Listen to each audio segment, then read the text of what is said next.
Hello everyone, आप सभी का फिर से स्वागत है। ये बीपीएससी प्रीवियस ईयर क्वेश्चन का एनालिसिस सीरीज है और 1992 से अब तक जितने भी प्रश्न पूछे गए उन सभी प्रश्नों को हम लोग डिस्कस करेंगे। सब्जेक्ट बाय सब्जेक्ट डिस्कस करेंगे और इसका पीडीएफ भी अवेलेबल है। अगर आपको पीडीएफ चाहिए तो Telegram channel, Telegram quiz group या चैनल के कम्युनिटी बॉक्स में जाइए, वहां पे इसके रिगार्डिंग में इंफॉर्मेशन को अपडेट किया गया है। हम लोग मध्यकालीन भारत का इतिहास को डिस्कस करें, जिसमें प्रश्न संख्या 41 तक अच्छे से डिस्कस कर लिया था। तो आज का जो सेशन है 42 से स्टार्ट करेंगे। तो प्रश्न संख्या 42 में क्या पूछा गया है? तबकात ए नासरी का लेखक कौन था? तबकात और नासरी का लेखक कौन था? तो मिनहाज उस सिराज था। तबकात ए नासरी मिनहाज उस सिराज का ग्रंथ है जो सुल्तान नासिरुद्दीन को समर्पित किया गया है। यह ग्रंथ 23 अध्यायों में है। रॉबर्टी ने इस ग्रंथ का अंग्रेजी में अनुवाद किया था और इस पुस्तक में मोहम्मद गोरी के भारत विजय का प्रत्यक्ष वर्णन किया गया है। याद रखिएगा, मिनहाज प्रथम इतिहासकार हैं जिसने यह बात कही थी कि कुतुबुद्दीन ऐबक ने अपने नाम की मुद्राएं जो है प्रसारित की और खुतबा पढ़वाया। 43 है, सभी भक्ति संतों के बीच एक समान विशेषता थी कि उन्होंने क्या किया? सभी भक्ति संतों के बीच एक समान विशेषता थी कि उन्होंने अपने वाणी को उसी भाषा में लिखा, अपने ज्ञान को उसी भाषा में लिपिबद्ध किया जिसे अनेक भक्त समझते थे। ठीक है, तो ऑप्शन ए बिल्कुल करेक्ट ऑप्शन है। भक्ति आंदोलन के संतों का आचार बहुत ऊंचा था और उसमें से बहुतों ने देश का भ्रमण किया और वे कई प्रकार के लोगों से मिले जिनके विचार विभिन्न थे। उन संतों ने साधारण लोगों की भाषाओं को उन्नत करने में अपना योगदान दिया। उन्होंने हिंदी, पंजाबी, बंगला, तेलुगु, कन्नड़, तमिल इत्यादि भाषाओं की उन्नति में बहुत ही योगदान दिया। भक्ति आंदोलन के संत अपने उपदेश क्षेत्रीय भाषाओं में करते थे ताकि वहां के जो लोग थे उनके उपदेश को आसानी से सुने और समझ सके। इस कारण क्षेत्रीय भाषाओं का विकास काफी बृहद मतलब कि स्तर पर हुआ, काफी विकास हुआ। 44 है, निम्नलिखित में से किस सुल्तान से निजामुद्दीन औलिया ने भेंट करने से इनकार कर दिया? बताइए, किस सुल्तान ने मतलब किस सुल्तान से निजामुद्दीन औलिया जो थे भेंट करने से इनकार कर दिए थे? तो इसका सही जवाब हो जाएगा अलाउद्दीन खिलजी। बी ऑप्शन बिल्कुल करेक्ट ऑप्शन है। शेख निजामुद्दीन औलिया ने 7 सुल्तानों का राज देखा, 7 सुल्तानों का शासनकाल देखा, जो कि एक के बाद एक सतासीन होते रहे। वे कभी भी किसी के दरबार में नहीं गए। कौन? निजामुद्दीन औलिया। सुल्तान जलालुद्दीन ने शेख से मिलने का बहुत ही प्रयास किया, यहां तक कि उनके जो निजामुद्दीन औलिया के जो प्रिय शिष्य अमीर खुसरो थे, इनके माध्यम से भी ये मिलने का प्रयत्न किया। किंतु जब शेख को पता चला कि सुल्तान आने वाला है तो वे कहां चले गए? अजोधन चले गए और इस प्रकार औलिया न तो सुल्तान से मिले और न ही उनको इनकार करने का जो है मौका मिला, इनकार करना पड़ा। इसके बाद अगर बात करें तो दूसरी तरफ जब अलाउद्दीन ने उनसे मिलने की आज्ञा मांगी तो शेख ने उत्तर दिया कि मेरे मकान के 2 दरवाजे हैं, मेरे मकान में 2 दरवाजे हैं, यदि सुल्तान एक द्वार से आएगा तो मैं दूसरे द्वार से बाहर चला जाऊंगा। उन्होंने अलाउद्दीन से मिलने से इनकार कर दिया और वे महबूब और इलाही के नाम से प्रसिद्ध थे। याद रखिएगा, सभी इंफॉर्मेशन बहुत ही महत्वपूर्ण है। 45 है, 12 मासा की रचना किसने की थी? 12 मासा की रचना किसने की थी? तो मलिक मोहम्मद जायसी ने। 12 मासा की रचना मलिक मोहम्मद जायसी ने की। जायसी की पद्मावत, अखरावट और आखिरी कलाम में से पद्मावत का हिंदी साहित्य में बहुत ही महत्वपूर्ण स्थान है। 46 है, पानीपत के युद्ध में बाबर की जीत का मुख्य कारण क्या था? पानीपत के युद्ध में बाबर के जीत का मुख्य कारण क्या था? तो इसका सही जवाब हो जाएगा उसकी सैन्य कुशलता। D option. याद रखिएगा, पानीपत की पहली लड़ाई कब हुई थी? तो 21 अप्रैल 1526 ईस्वी को बाबर और इब्राहिम लोदी के बीच हुई। तो समय भी याद रखिएगा किनके बीच हुआ? तो बाबर और इब्राहिम लोदी के बीच। अपनी सैन्य कुशलता के बल पर बाबर जो है विजयी प्राप्त की। तो बाबर ने इस मतलब कि पानीपत की पहली लड़ाई में बाबर को जो है विजय प्राप्त होता है। ठीक है, सैन्य कुशलता के कारण। बाबर की सैन्य संख्या लोदी सेना से कम थी, फिर भी उसकी कुशलता जो है सैन्य नीति के चलते विजय श्री ने उसका वर्ण किया। मतलब उसकी सैनिक कम होने के बाद भी उसने जीत इसलिए हासिल की क्योंकि उसकी जो सैन्य कुशलता थी, जो सैन्य नीति थी, वो काफी सही थी, ढंग से थी और उसके जो सैन्य थे, मतलब कि जो सैनिक थे वो काफी कुशल थे, काफी मतलब कि प्रशिक्षित थे। देखिए, इब्राहिम लोदी स्वयं एक अनुभव शून्य व्यक्ति था। बाबर लिखता है कि वह अनुभवहीन व्यक्ति था जो अपनी गतिविधियों में बड़ी मतलब कि असावधानी रखता था, और वह बिना किसी व्यवस्था के आगे बढ़ता रुकता, बिना किसी दूरदर्शिता के संघर्ष में वो लीन हो जाता था। 47 नंबर है, तुजुक ए बाबरी किस भाषा में लिखा गया था? तुजुक ए बाबरी किस भाषा में लिखा गया था? तो इसका सही जवाब क्या होगा बताइए? तुजुक ए बाबरी, याद रखिएगा, तुजुक यानी तुर्की, मतलब इसका जो कीवर्ड है आप थोड़ा सा ध्यान रखिएगा, अगर आप भूल भी जाते हैं तो याद रखिएगा, तू यानी तुर्की। तुजुक ए बाबरी किस भाषा में लिखा गया था? तो तुर्की भाषा में। मुगल साम्राज्य की आधारशिला रखने वाले जहीरुद्दीन मोहम्मद बाबर ने जो है, जो मुगल साम्राज्य की इन्होंने ही आधारशिला रखा था, जहीरुद्दीन मोहम्मद बाबर, और इन्होंने अपने जीवन से संबंधित घटनाओं को एक ग्रंथ में स्वयं लिखा। इसे तुजुक ए बाबरी कहते हैं, और यह किताब तुर्की भाषा में लिखी गई है, किंतु तुर्की मुगल दरबार की राजभाषा नहीं थी, बल्कि यह सम्मान फारसी को प्राप्त था। ठीक है, फारसी को, तो फारसी भाषा थी। 48 है, हुमायूं ने चुनार दुर्ग पर प्रथम बार आक्रमण कब किया? हुमायूं ने चुनार दुर्ग पर प्रथम बार आक्रमण कब किया था?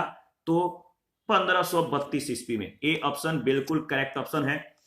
हुमायूं ने चुनार दुर्ग पर पहली बार आक्रमण 1532 में किया। इस किले को उसने 4 महीने तक घेरे रखा, जिसके बाद शेर खान ने हुमायूं की अधीनता को स्वीकार कर ली। इसके अतिरिक्त 1531 ईस्वी में उसने कालिंजर पर आक्रमण किया, और 1532 में रायसेन के महत्वपूर्ण किले को इसने जीत लिया।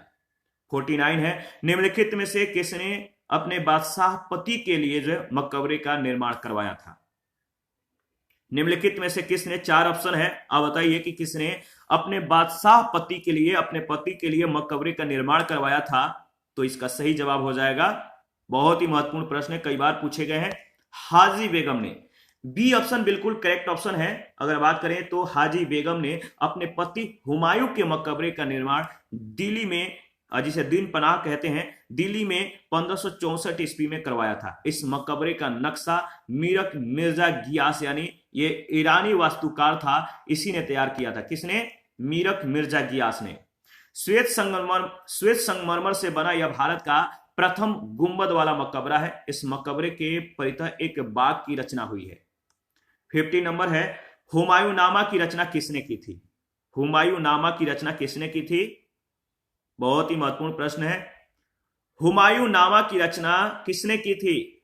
गुलबदन बेगम ने, यानी सी ऑप्शन बिल्कुल करेक्ट ऑप्शन है। बाबर की शहजादी गुलबदन बेगम ने हुमायूं नामा की रचना की थी, जो फारसी भाषा में है। किस भाषा में है? फारसी भाषा में है।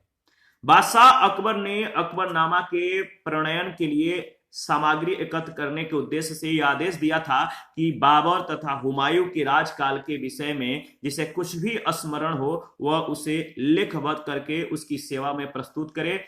अनेक लोगों ने इतिहास लिखना प्रारंभ किया। गुलबदन के हुमायूंनामा की रचना इसी आदेशानुसार हुई। 51 है, हुमायूं के द्वारा लड़े गए 4 प्रमुख युद्धों का तिथि अनुसार सही क्रम अंकित करें। युद्ध स्थलों के नाम नीचे अंकित हैं। तो आप यहां पे आप देख सकते हैं, जो इसका सही मतलब कि युद्ध स्थलों के जो नाम हैं जो सही रूप से अंकित हैं वो कौन से हैं। तो देखिए, हुमायूं के द्वारा लड़े गए 4 जो प्रमुख युद्धों का जो तिथि अनुसार सही क्रम है वो आपका जो है वो है डी ऑप्शन, देवरा, चौसा, कनौज और सरहिंद। याद रखिएगा, देवरा, चौसा, कनौज और सरहिंद। हुमायूं के द्वारा लड़े गए 4 प्रमुख युद्धों का जो क्रम है, देवरा, चौसा, कनौज और सरहिंद। याद रखिएगा, 1531 ईस्वी में उसने गोमती के तट पर स्थित देवरा नामक स्थान पर अफगान विद्रोहियों को पराजित कर दिया, हरा दिया। 26 जून 1539 को चौसा के युद्ध में, तो चौसा का युद्ध 1539 में हुआ, और इस युद्ध में हुमायूं को शेरशाह से पराजित होना पड़ा। इसी युद्ध में निजाम नामक भिस्ती ने हुमायूं की जान बचाई थी। हुमायूं के विरुद्ध चौसा की इस विजय से शेर खां यानी शेरशाह की शक्ति और प्रतिष्ठा दोनों में वृद्धि हो गई। ठीक है, और उसने शेरशाह की पदवी को धारण करके अपने नाम का खुतबा पढ़वाया, सिक्के पर भी अंकित करवाया। याद रखिएगा। और बात करें तो देखिए, 17 मई, याद रखें 17 मई 1540 को कनौज या बिलग्राम के युद्ध में भी हुमायूं को शेर शाह से जो है पराजित होना पड़ा और विवश होकर वह एक निर्वासित की भांति जो है इधर उधर भटकने लगा। 22 जून 1555 ईस्वी को सरहिंद युद्ध के विजय ने हुमायूं को एक बार पुनः जो है उसका खोया राज वापस दिला दिया। 52 है, निम्नलिखित में से किस सुल्तान ने पहले हजरते आला की उपाधि अपनाई और बाद में सुल्तान की? वह कौन सुल्तान है जिसने पहले हजरते आला की उपाधि को अपनाया फिर बाद में सुल्तान अपने आप को जो है घोषित किया? तो इसका सही जवाब क्या होगा बताइए? इसका सही जवाब हो जाएगा शेरशाह सूरी, यानी सी ऑप्शन बिल्कुल करेक्ट ऑप्शन है। इसके बारे में डिस्कस करेंगे। 1529 ईस्वी में बंगाल के शासक नुसरत शाह को पराजित करके शेर खां यानी शेरशाह सूरी ने हजरते आला की उपाधि धारण की। 1539 ईस्वी में चौसा के युद्ध में हुमायूं को पराजित करके उसने शेरशाह की उपाधि धारण की और अपने नाम का खुतबा पढ़वाया और सिक्का चलवाया। 53 है, शेरशाह का मकबरा कहां स्थित है? शेरशाह का मकबरा कहां स्थित है बताइए? इसका बहुत ही मतलब कि आसान सा जवाब है। आपको मालूम है शेरशाह का मकबरा जो है सासाराम में स्थित है। Option A. शेरशाह का मकबरा बिहार के रोहतास जिले में सासाराम नामक स्थान पर एक तालाब के बीच ऊंचे चबूतरे पर बना है। कालिंजर युद्ध 1545 के दौरान घायल हो जाने से शेरशाह की जो मृत्यु हुई थी। कालिंजर के युद्ध में यह घायल हो गया था जिसके कारण इसकी मृत्यु हो गई। 54 है, हल्दी घाटी के युद्ध में महाराणा प्रताप की सेना के सेनापति कौन थे? हल्दी घाटी के युद्ध में महाराणा प्रताप की सेना के जो सेनापति थे वो कौन थे? तो इसका सही जवाब हो जाएगा हकीम खान। सी ऑप्शन बिल्कुल करेक्ट ऑप्शन है। हल्दी घाटी का युद्ध 1576 ईस्वी में महाराणा प्रताप और मुगल सेनापति मानसिंह एवं आसफ खां के बीच लड़ा गया। राजपूत योद्धाओं के अलावा राणा की सेना के अग्रभाग का नेतृत्व अफगानों की एक टुकड़ी के साथ हकीम खां सूर कर रहा था। राणा की सेना में भीलों की भी एक छोटी सी टुकड़ी शामिल थी। यह राणा के मुगलों के साथ आमने सामने की आखिरी मुठभेड़ थी। आगे उसने जो है छापामार युद्ध का जो है सहारा लिया। 55 है, निम्नलिखित में से किस मुस्लिम शासक ने तीर्थ यात्रा कर समाप्त कर दिया था? किस मुस्लिम शासक ने तीर्थ यात्रा कर समाप्त कर दिया था? याद रखिएगा सही जवाब हो जाएगा अकबर। डी ऑप्शन बिल्कुल करेक्ट ऑप्शन है। देखिए इसके बारे में अगर बात करें तो मुगल शासन व्यवस्था को स्थापित करने का श्रेय अकबर को ही दिया जाता है। यानी अकबर जो है इसने मुगल शासन व्यवस्था को स्थापित किया था और उसकी केंद्रीय शासन व्यवस्था तथा बादशाह के पद और अधिकारों तथा कर्तव्यों की जो व्याख्या है, उसका प्रांतीय शासन, उसकी लगान व्यवस्था, उसकी मुद्रा व्यवस्था, उसकी मनसबदारी व्यवस्था आदि सभी को उसी के समय में सफलता प्राप्त होती है। वह उसके उत्तराधिकारियों के लिए आधार स्वरूप बनी। अकबर प्रथम मुस्लिम शासक था जिसने हिंदू और मुसलमानों को निकट लाने का प्रयास किया, उनके बीच मेल मिलाप करने का अवसर दिया। अपनी उदार धार्मिक नीति के अंतर्गत उसने 1562 में दास प्रथा, 1563 में तीर्थ यात्रा कर और 1564 में जजिया कर को भी समाप्त कर दिया। और अपने सामाजिक सुधार के अंतर्गत उसने बाल विवाह, सती प्रथा को भी रोकने का प्रयत्न किया। अकबर की लोकप्रियता के कारणों में उपरोक्त 4 बिंदुओं को सम्मिलित किया जाता है, याद रखिएगा। तो इसने बहुत ही कुछ अच्छे कार्य किए थे। 56 है, अकबर ने बंगाल और बिहार को मुगल साम्राज्य में कब मिलाया? अकबर ने बिहार और बंगाल को मुगल साम्राज्य में कब मिलाया? 1576 ईस्वी में। 1572 ईस्वी में सुलेमान करारानी की मृत्यु के बाद उसका पुत्र दाऊद खां गद्दी पर बैठता है। दाऊद खां ने अपने को जो है स्वतंत्र घोषित करके पटना के मुगल किले पर आक्रमण किया। अकबर ने मुनीम खां को दाऊद पर आक्रमण करने और बिहार को जीतने का जो है आदेश दे दिया। मुनीम खां ने दाऊद को एक युद्ध में पराजित कर दिया। 1574 ईस्वी में बिहार पर मुगलों का अधिकार हो गया। पराजित होने के बाद दाऊद बंगाल भाग गया, किंतु 12 मार्च 1576 को टोडरमल, मुजफ्फर खां और हुसैन कुली खां ने मिलकर दाऊद को पूर्णतः पराजित किया और इस प्रकार 1576 ईस्वी में बंगाल और बिहार को पूर्ण रूप से मुगल साम्राज्य में मिला लिया गया। 57 है, भारत में किसके शासनकाल में इंग्लिश ईस्ट इंडिया कंपनी का गठन हुआ था? किसके शासनकाल में इंग्लिश ईस्ट इंडिया कंपनी का जो है गठन हुआ था?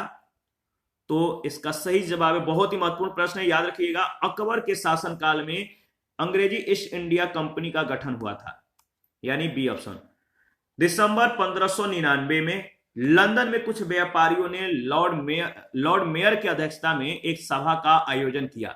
इसमें अगर बात करें तो जो पूर्वी द्वीप समूह थे, इनके साथ व्यापार की योजनाएं तैयार की गई थी। इन व्यापारियों ने पूर्व के देशों के साथ व्यापार करने के आशय से 1599 ईस्वी में एक कंपनी का गठन किया था और इसका नाम governor and company of merchant of London trading in to the East Indies रखा था। इसे जॉन कंपनी के नाम से भी जाना जाता था और इस दौरान भारत का बादशाह अकबर था। इसका समय था 1556 से 1605 के बीच। आइन अ अकबरी किसके द्वारा लिखी गई थी? आइन अ अकबरी किसके द्वारा लिखी गई थी? इसका सही जवाब क्या होगा बताइए। आइन अ अकबरी किसके द्वारा लिखी गई थी? तो अबुल फजल के द्वारा। डी ऑप्शन बिल्कुल करेक्ट ऑप्शन है, इसके बारे में डिस्कस करेंगे। देखिए, अगर बात करें तो आइन अ अकबरी अकबर के 9 रत्नों में से एक अबुल फजल के द्वारा लिखी गई। तो 9 रत्नों में से एक अबुल फजल था जिसके द्वारा आइन ए अकबरी को लिखा गया था। यह अकबरनामा के 3 भागों में से तीसरा भाग है। तो अकबरनामा के 3 भाग है जिसमें इसका जो स्थान है तीसरा है और इसमें अकबर कालीन शासन व्यवस्था का जो है आधिकारिक वृत्तांत है, व्याख्या किया गया है। 59 है, एतमाउद्दौला का मकबरा आगरा में किसने बनवाया था? एतमाउद्दौला का जो मकबरा है आगरा में किसने बनवाया था? तो इसका सही जवाब हो जाएगा नूरजहां। सी ऑप्शन बिल्कुल करेक्ट ऑप्शन है। देखिए, एतमाउद्दौला का जो मकबरा है नूरजहां ने 1622 से 28 के बीच में अपने पिता के मृत्यु के बाद करवाया था। इसकी जो स्थापना है एतमाउद्दौला का जो मकबरा, इसका निर्माण कब हुआ था? तो 1622 से 28 के बीच में अपने पिता के मृत्यु के बाद करवाया गया था, नूरजहां ने करवाया था। यह आगरा में यमुना नदी के तट पर स्थित एक अत्यंत अलंकारिक इमारत है। यह चतुर्भुजाकार मकबरा बेदाग सफेद संगमरमर का बना एक मतलब कि ऐसा पहला मकबरा है जिसमें बड़े पैमाने पर संगमरमर का प्रयोग किया गया है और अलंकरण के लिए इस्लामिक भवनों में पहली बार पित्रादूरा यानी संगमरमर में, पित्रादूरा का मतलब है संगमरमर में सोना और कीमती पत्थरों की जड़ावट, उसकी मतलब कि कह सकते हैं कि कारीगरी करना, सोने और पत्थरों की जो है कीमती पत्थरों को उसमें जड़ना, इसी शैली को पित्रादूरा कहते हैं। 60 नंबर है, याद रखिएगा। पित्रादूरा जो है निम्न में से किससे संबंधित है? तो आपको मालूम है पित्रादूरा का जो संबंध है किससे है? तो देखिए, संगमरमर में सोने और कीमती पत्थरों का जड़ाव को पित्रादूरा कहते हैं। ए ऑप्शन बिल्कुल सही है। दीवारों में अर्ध कीमती पत्थर जड़कर फूलों की नक्काशी करना, यानी ऑप्शन ए करेक्ट ऑप्शन है। देखिए, पित्रादूरा दीवारों में अर्ध कीमती पत्थर जड़कर फूलों की नक्काशी करने से संबंधित है और भारत में पित्रादूरा नाम का जड़ायु कार्य सर्वप्रथम एतमाद-उद-दौला के मकबरे में किया गया था। इस मकबरे का निर्माण जहांगीर की पत्नी नूरजहां ने करवाया था। 61 है, मध्यकाल में बटाई शब्द का अर्थ था। मध्यकाल में बटाई शब्द का अर्थ क्या था? तो लगान निर्धारण का तरीका, बी ऑप्शन। मध्यकाल में बटाई शब्द का तात्पर्य लगान निर्धारण की एक पद्धति थी जिसमें वास्तविक उपज का बंटवारा राज और कृषक के बीच होता था। शेरशाह सूरी ने लगान निर्धारण के लिए 3 प्रणालियां अपनाई थी, नस्क या मुक्ताई या कनकुत, दूसरा नगदी अथवा जब्ती, तीसरा गलाबख्शी या बटाई। बटाई 3 प्रकार की होती थी, खेत बटाई, लंक बटाई और रास बटाई, याद रखिएगा। प्रश्न संख्या नेक्स्ट है 62, किस मुगल शासक ने चित्रकारी के लिए कारखाने बनवाए? बताइए, किस मुगल शासक ने चित्रकारी के लिए कारखाने बनवाए? तो हुमायूं ने चित्रकारी के लिए कारखाना जो है एनसीईआरटी के अनुसार अगर बात करें तो निगार खाना, जबकि अन्नू मनुजा के पुस्तक मतलब कि critical study of Mughal painting during Akbar जो रीजन है, इसके अनुसार अगर बात करें तो तस्वीर खाना बनवाया था। तो चित्रकारी के लिए कारखाना बनवाया था। कुछ पुस्तकों में कुछ अलग अलग नाम है तो ध्यान रखिएगा, एनसीईआरटी में कुछ अलग है, अनु मनुजा के जो पुस्तक है उनमें कुछ अलग है। जो उसकी पुस्तकालय से जुड़ा था, जो चित्रकारी के लिए जो कारखाना था उसके पुस्तकालय से जुड़ा हुआ था। बिहार लोक सेवा आयोग ने अपने उत्तर पत्र में इस प्रश्न का उत्तर क्या माना? बी माना है। बी यानी बताइए अकबर। इसके बाद दस्तान ए अमीर हमजा का चित्रांकन किसके द्वारा किया गया था? यहां पे आपको जो है एक ध्यान देना है, क्योंकि इसका जो उत्तर है संदिग्ध है। दस्तान ए अमीर हमजा का चित्रांकन किसके द्वारा किया गया था? तो अकबर ने अपने ग्रंथों को चित्रित करवाया था। इसमें सर्वप्रथम दस्तान अ अमीर हमजा है, इसमें सर्वप्रथम दस्तान अ अमीर हमजा है। यह हुमायूं के काल में चित्रित होना आरंभ हुआ और अकबर के शासन काल में पूर्ण हुआ। हुमायूं के काल में शुरू हुआ था और अकबर के शासन काल में यह कार्य पूर्ण हुआ। बंदायूनी और शाहनवाज खां के अनुसार अगर बात करें तो इसे तैयार करने में लगभग 15 वर्ष लगे थे, 15 ईयर्स। पहले सैयद अली और बाद में अब्दुल समद की देखरेख में प्राय 50 चित्रकारों ने इसे तैयार करने में हिस्सा लिया। इसमें करीब 1400 चित्र हैं। सभी चित्र 27x20 आकार वाले असामान्य रूप से लंबे चौड़े फोलियो के एक तरफ चिपकाए हुए थे। यह ग्रंथ फारसी नायक, याद रखिए, अमीर हमजा यानी मोहम्मद साहब के चचा के वीरतापूर्ण कारनामों का उल्लेख करता है। 64 है, यूरोपीय चित्रकारी का प्रवेश किसके दरबार में हुआ? यूरोपीय जो चित्रकारी थे इनका प्रवेश किसके दरबार में हुआ था? तो अकबर के दरबार में हुआ था, यानी बी ऑप्शन बिल्कुल करेक्ट ऑप्शन है।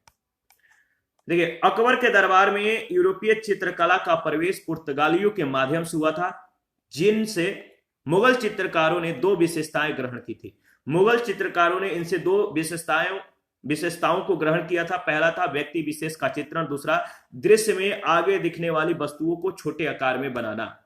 चित्रकला का विकास हुमायूं के शासन काल में जो है आरंभ हुआ था और अकबर के शासन काल में यूरोपीय चित्रकला का प्रभाव मुगल चित्रकला के शैली पर पड़ा। अकबर के दरबार में मिस्किन एक यूरोपीय शैली का चित्रकार था। अकबर के समय दसवंत अग्रणी चित्रकार था। जहांगीर के शासन काल को मुगल चित्रकला का स्वर्ण युग कहा जाता है, स्वर्ण काल कहा जाता है। आगे बढ़ते हैं। नेक्स्ट प्रश्न संख्या 65 है, दसवंत और वसावन। दसवंत और वसावन चित्रकार, प्रसिद्ध चित्रकार मुगल सम्राट के राज दरबारी थे। किस मुगल सम्राट के? देखिए, दसवंत और वसावन प्रसिद्ध चित्रकार मुगल सम्राट के राज दरबारी, मतलब कि ये जो प्रसिद्ध चित्रकार थे किस मुगल सम्राट के राज दरबारी में मतलब कि शामिल थे? तो अकबर के राज दरबारी के। दसवंत और वसावन जो है अकबर कालीन चित्रकार थे। दसवंत जो कि एक कहार का बेटा था, इसके काम से अकबर इतना प्रभावित हुआ कि उसने इसे अपने समय के अग्रणी चित्रकार बनाने में सहयोग दिया। बाद में यह महान चित्रकार मानसिक रूप से विक्षिप्त हो गया और 1584 ईस्वी में इसने आत्महत्या भी कर ली। अकबर कालीन चित्रकारों के नाम अबुल फजल ने अपनी पुस्तक आईने अकबरी में गिनाए हैं। दसवंत, वसावन, केशवलाल, मुकुंद, मिस्किन, फारूक, कलम, माधव, जगन्नाथ, महेश, खेमकरण, तारा, सांवल और हरिवंश आदि। ये सभी जो है याद रखिएगा, अबुल फजल ने अपनी पुस्तक आईने अकबरी में अकबर के समय में चित्रकारों के नामों को जो है वर्णित किया है। 66 है, मुगल चित्रकला किसके नेतृत्व में अपने शीर्ष बिंदु पर मतलब कि पहुंची? मुगल चित्रकला किसके नेतृत्व में अपने शीर्ष बिंदु पर पहुंची या अपने चरमोत्कर्ष पर पहुंची? तो इसका सही जवाब हो जाएगा जहांगीर। मुगल चित्रकला जहांगीर के काल में अपने शिखर पर पहुंच गई थी। जहांगीर चित्रकला अगर बात करें तो जहांगीर चित्रकला का बड़ा कुशल पारखी था। मुगल शैली में मनुष्यों का चित्र बनाते समय एक ही चित्र में विभिन्न चित्रकारों के द्वारा जो है मुख, शरीर, पैरों को चित्रित करने का रिवाज था। जहांगीर का दावा था कि वह किसी भी चित्र में विभिन्न चित्रकारों के अलग अलग योगदान को पहचान सकता था। शिकार, युद्ध, राज दरबार के दृश्यों को चित्रित करने के अलावा जहांगीर के काल में मनुष्य और जानवरों को चित्रित या चित्रों को बनाने की कला में जो है विशेष प्रगति हुई। अबुल हसन ने जहांगीर के सिंहासनारोहण का एक चित्र बनाया था, जिसे जहांगीर की आत्मकथा तुजुक ए जहांगीरी के मुख्य पृष्ठ पर लगा दिया गया। इस प्रकार जहांगीर के काल को मुगल चित्रकला का स्वर्ण युग कहा जाता है। 67 है, जाप्ती प्रणाली किसकी उपज थी? जो जाप्ती प्रणाली थी ये किसकी देन थी? तो अकबर की। याद रखिएगा, अकबर के शासनकाल में भू राजस्व वसूली के लिए जाप्ती प्रणाली का प्रचलन हुआ था, जो भूमि सर्वेक्षण, भू राजस्व निर्धारण के लिए जो है दस्तूरुल अमल तथा जाप्ती खसरे की तैयारी पर आधारित थी। दस्तूरुल अमल और जाप्ती खसरे की तैयारी पर आधारित थी। साम्राज्य के अधिकतर भूभाग में यही प्रणाली प्रचलित थी। 68 है, यह कथन किसका है कि अकबर के शासन में इलाहाबाद में 40 स्तंभ युक्त मंदिर के निर्माण में 5,000 से 20,000 लोगों ने 40 साल तक काम किया था। यह कथन किसका, या यह बात किसने कही थी कि अकबर के शासन में इलाहाबाद में 40 स्तंभ जो 40 स्तंभ युक्त जो मंजिल के निर्माण है, इसमें 5,000 से 20,000 के लोगों 5,000 से 20,000 तक के लोगों ने 40 साल तक जो है 40 ईयर्स तक जो है वर्क किया था, कार्य किया था। यह कथन किसका है आपको बताना है। यह कथन है, याद रखिएगा, विलियम फिंच का। विलियम फिंच, यानी ऑप्शन सी बिल्कुल करेक्ट ऑप्शन है। विलियम फिंच के अनुसार इलाहाबाद स्थित पैलेस ऑफ 40 पिलर्स के निर्माण में 40 वर्ष लगे थे। इसके निर्माण के लिए 5,000 से 20,000 लोगों ने काम किया था। 69 है, कश्मीर का अकबर किस नाम से प्रसिद्ध सुल्तान था। यानी कश्मीर का जो अकबर था, इस सुल्तान का जो नाम था जिससे वह प्रसिद्ध था, उसका नाम क्या था। तो कश्मीर का जो अकबर था, इसका जो नाम था सुल्तान जैनुल आबिदीन, यानी डी ऑप्शन, सुल्तान जैनुल आबिदीन। अकबर के समान, याद रखिए, अकबर के समान धर्म सहिष्णु और सामाजिक कार्यों के लिए सुल्तान जैनुल आबिदीन को कश्मीर का अकबर कहा जाता है। उसने संस्कृत के अनेक महत्वपूर्ण ग्रंथों का अनुवाद कराया था और श्री भट्ट तथा मंसूर बिन अहमद जैसे वैद्यों को संरक्षण भी प्रदान किया था। 70 है, 2 अस्पा एवं सी अस्पा प्रथा किसने शुरू की थी। बहुत ही महत्वपूर्ण प्रश्न है। 2 अस्पा और सी अस्पा प्रथा किसने शुरू की थी, तो जहांगीर ने, बी ऑप्शन। देखिए, अगर बात करें तो 2 अस्पा और सी अस्पा प्रथा जो है जहांगीर ने चलाई थी। इसके अंतर्गत बिना जात पद बढ़ाए ही मनसबदारों को अधिक सेना रखना पड़ता था। 2 अस्पा का मतलब था इसमें मनसबदारों को अपने सवार पद के 2 गुने घोड़े रखने पड़ते थे, और सी अस्पा का मतलब था इसमें मनसबदारों को अपने सवार पद के 3 गुने घोड़े रखने मतलब कि होते थे। तो याद रखिएगा, 2 अस्पा माने सवार पद के 2 गुना, और सी अस्पा का मतलब अपने सवार पद के 3 गुने घोड़े को रखना होता था। 71 है, ईरान के शाह और मुगल शासकों के बीच झगड़े की जड़ क्या थी।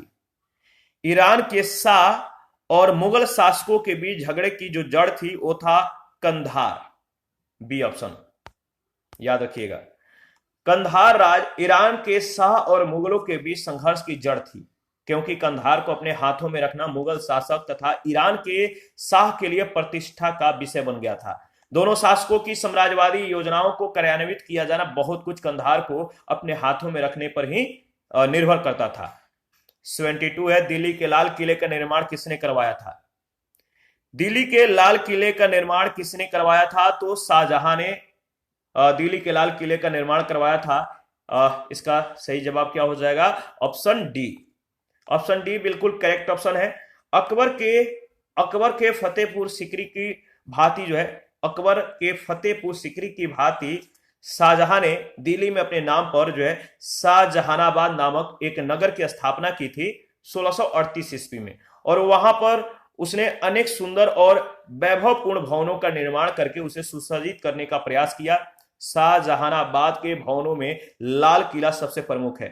चतुर्भुजाकार यह किला लाल बलुआ पत्थर से निर्मित होने के कारण लाल किला के नाम से प्रसिद्ध है। इसका निर्माण कार्य, याद रखिएगा, 1648 ईस्वी में पूर्ण हुआ, और इस किले के पश्चिमी द्वार का नाम लाहौरी दरवाजा और दक्षिणी द्वार का नाम दिल्ली दरवाजा है। यह सुंदरता और शोभा में अनोखा है, संभवतः विश्व में अतुल्य है।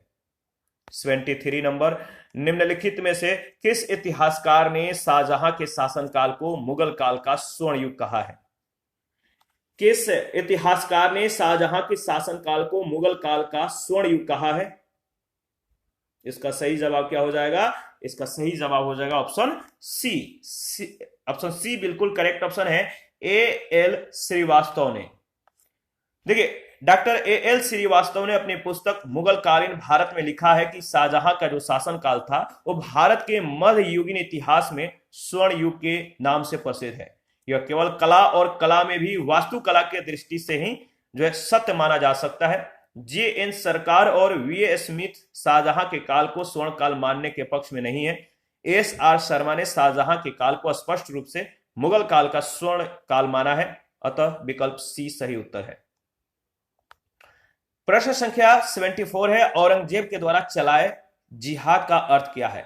जिहाद किसके द्वारा शुरू किया गया था? तो औरंगजेब के द्वारा। इसका मतलब है, जिहाद का मतलब है दारुल इस्लाम, यानी बी ऑप्शन बिल्कुल करेक्ट ऑप्शन है। दारुल इस्लाम का मतलब है, देखिए औरंगजेब सर्वोपरि एक उत्साही सुन्नी मुसलमान था। उसकी धार्मिक नीति सांसारिक लाभ के किसी विचार से प्रभावित नहीं थी। उदार द्वारा जो है इसका जो मन था, यानी ये था एक उदार प्रवृत्ति का था, और उदार दारा के विरुद्ध सुन्नी कट्टरता के समर्थन के रूप में राज सिंहासन प्राप्त करने वाले की हैसियत से उसने कुरान के कानून को कठोरता से लागू करने का प्रयत्न किया। इस कानून के अनुसार प्रत्येक धार्मिक मुसलमान को अल्लाह के राह में जो है मेहनत करनी चाहिए, या दूसरे शब्दों में तब तक गैर मुसलमानी देशों यानी दारुल हर्ब के विरुद्ध धर्म युद्ध यानी जिहाद करना चाहिए जब तक कि वे इस्लाम के राज्य यानी दारुल इस्लाम के रूप में परिवर्तित नहीं हो जाते। यहाँ पे दारुल जो मतलब कि दारुल जो इस्लाम है तब तक अपनाना चाहिए जब तक कि मतलब कि दारुल हर्ब यानी कि दूसरे देशों के विरुद्ध या जो गैर मुसलमानी देश हैं इनके विरुद्ध धर्म युद्ध करना चाहिए, जिहाद करना चाहिए, जब तक कि वे इस्लाम के राज के रूप में अपने को जो है परिवर्तित नहीं कर लेते तब तक। 75 है, पटना में किस सिख गुरु का जन्म हुआ था? तो आपको मालूम है पटना के जन्म मतलब कि पटना के सरजमी पे जिस सिख गुरु ने मतलब कि जन्म लिया उनका नाम था गोविंद सिंह, यानी डी ऑप्शन। देखिए अगर बात करें तो गोविंद सिंह जो है पटना के भूमि पर जन्म लिए, और ये गुरु गोविंद सिंह सिखों के ये 10वें गुरु थे। इनका जन्म 1666 में पटना बिहार में हुआ था, जबकि मृत्यु 7 अक्टूबर 1708 को नांदेड़ महाराष्ट्र में हुई थी। 76 है, मुगल प्रशासन में मुहत्तसिब था। बताइए मुहत्तसिब क्या था? मुगल प्रशासन में एक टर्म है मुहत्तसिब, इसका मतलब है लोक आचरण अधिकारी, यानी सी ऑप्शन बिल्कुल करेक्ट ऑप्शन है। देखिए मुगल प्रशासन में मुहत्तसिब जन आचरण के निरीक्षण विभाग का प्रधान था। उसका कार्य प्रजा के आचरण को उच्च बनाए रखना था। प्रजा के आचरण को शुद्ध बनाए रखने के लिए अकबर ने नगरों में मदिरा की बिक्री यानी जो पेय पदार्थ नशीले पेय पदार्थ है इनकी बिक्री और वेश्याओं का निवास निषिद्ध मतलब कि कह सकते हैं कि जो वेश्याएं थी इनके रहने का जो आवास था इसको निषिद्ध घोषित कर दिया, इसको मतलब कि हटवा दिया। वेश्याओं को नगर से निष्कासित करके एक नए जगह पर बसाया गया और उस जगह का नाम शैतानपुरी रखा गया। 77 है, मुगल प्रशासन में मदद ए मास इंगित करता है। मदद ए जो मास है ये किसको इंगित करता है? तो विद्वानों को दी जाने वाली राजस्व मुक्त अनुदत्त भूमि जो है मदद ए मास को इंगित करता है। तो विद्वानों को दी जाने वाली जो राजस्व भूमि था इसी को मतलब कि अनुदान के रूप में जो दिया गया था इसी को मदद ए मास कहा जाता था। मुगल प्रशासन में विद्वान और धार्मिक लोगों को दी जाने वाली राजस्व मुक्त अनुदान भूमि को मदद ए मास कहा जाता था, यानी उस भूमि से कोई कर नहीं लिया जाता था, कोई राजस्व नहीं लिया जाता था, इसीलिए इसे मदद ए मास कहा जाता था। इसे सयूर गाल भी कहा जाता था। दान दी जाने वाली समस्त भूमि का निरीक्षण सद्र करता था। सद्र का यह भी दायित्व था कि इन अनुदानों का दुरुपयोग न होने पाए, यह भूमि स्थानांतरित नहीं होती थी और अनुदान ग्राही के पास वंशानुगत रूप से रहती थी। 78 है, मयूर सिंहासन पर बैठने वाला अंतिम मुगल सम्राट कौन था? मयूर सिंहासन पर बैठने वाला अंतिम मुगल सम्राट कौन था? तो इसका सही जवाब हो जाएगा मोहम्मद शाह, यानी बी ऑप्शन बिल्कुल करेक्ट ऑप्शन है। देखिए शाहजहां के द्वारा बनाए गए प्रसिद्ध मयूर सिंहासन पर बैठने वाला अंतिम मुगल शासक जो था वो मोहम्मद शाह था।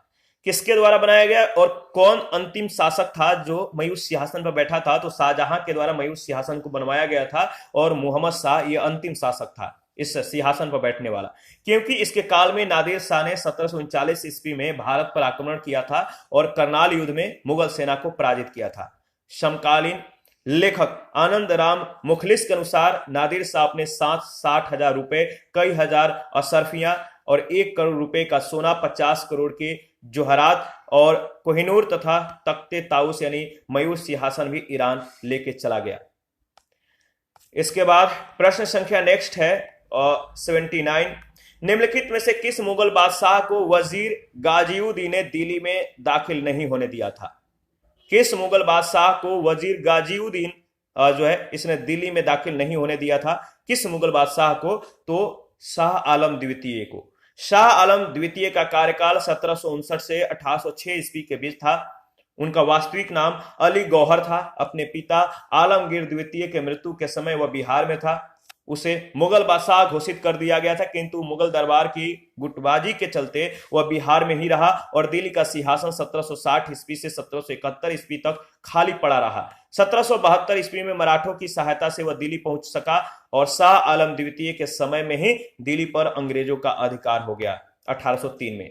इसी के साथ हमारा ये सेशन जो मध्यकालीन भारतीय इतिहास का सेशन था वो समाप्त हो गया। बीपीएससी में जितने भी इससे मतलब कि टॉपिक से, मध्यकालीन सब्जेक्ट से, मध्यकालीन भारत से जितने भी प्रश्न पूछे गए थे अब तक, उन सभी प्रश्नों को हम लोगों ने डिस्कस कर लिया है।